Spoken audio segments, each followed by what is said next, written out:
Welcome back. We are going to continue working on our Saving for College activity that we started yesterday. So if you remember, we are on number 6, and it says that a family aims to invest $1,500 per year in a 529 plan for a student who is going to be starting college in 5 years. Assume that their 529 plan earns 5% per year in interest. It says note that this percentage fluctuates. That's just telling you in real life it does bounce around a little bit. We're going to go with the 5% though for this problem because it's our best estimate. For 6a, it says write an equation to show how much money the initial $1,500 deposit will be worth in 5 years, and then use the equation to calculate the value of that initial deposit. So let's see what we are going to do here.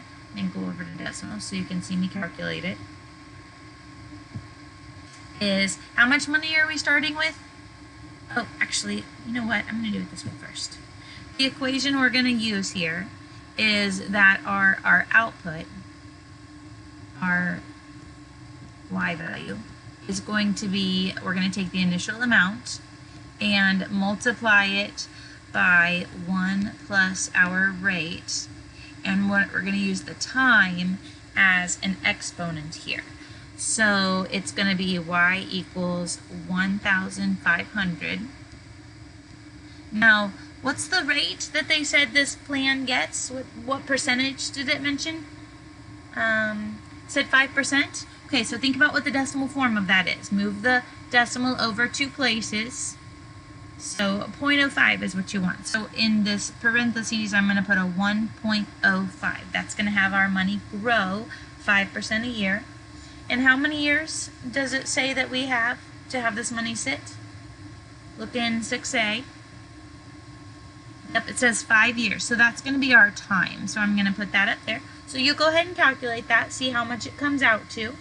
And then for part B, to find the percent increase, well, some of this money is interest, right? We made money on our money. So see how much interest you made. I have a hint on the online version about this. So see how much interest you gained. So how much more do you have than the 1,500 that you started with? And then we're going to set up a proportion. Oh, the 100, oh no, is supposed to be, there it goes. 100 is supposed to be under the x. So x over 100 equals that answer that you just found for how much interest. That goes in the increase in value part. And then the denominator under that is the 1,500 because that's how much money we started with. And then solve that, you'll find your percent increase. Now, real life is more complicated than that. This family is not just taking $1,500 one time, putting it in the savings plan, and then forgetting about it. It's going to put $1,500 in, we'll say, the end of 1 year. And then at the end of the next year, it's going to put in another $1,500. And every year, this family is going to place $1,500 in the savings plan. So that first deposit, it has 5 years to grow. But then the next deposit only has 4 years to grow before this kid goes to college. And the other one only has 3 years, and then 2 years, and then 1 year to grow. I have the pattern established here. Year 1, that family has $1,500. Year 2, they're putting in that money. And then this phrase has to do with the money from the previous year. And then here's the new deposit, the previous year, and the year before that. And so it's going to grow. When it says what is the common ratio, look what the base is that the exponents are attached to. That's what you'll put there. And then n in this case would be our number of years. Alright, so now I'm going to walk you through using Desmos and the summation notation, also known as sigma notation again, for how to do this. So let me go over to Desmos. So we need to pull up the keyboard for this. You have to get the keyboard, and then it's under functions. So I'm going to go over to functions, And if yours doesn't pop up to the miscellaneous menu, go over to MISC, miscellaneous, and then click the sigma notation. And I'm going to put the expression in first. Now we need parentheses. You have to put this thing in parentheses or it's not going to work right. So this family is starting with $1,500, right? And then we are going to multiply it by 1.05 because we're getting a 5% interest rate. And that's going to be to the nth power. And we want to have this go. Now, the first year, I'm going to call this n equals 0. Oh, should I do that? No, I don't think I'm going to do that. Okay, I'm going to say year 1 is n equals 1. But in the first year, you don't actually get interest yet. You've just put the money in the bank for the first time. So I'm going to change my exponent to be an n minus 1 up here. So I need to save this for 5 years. Year 1, 2, 3, 4, and 5.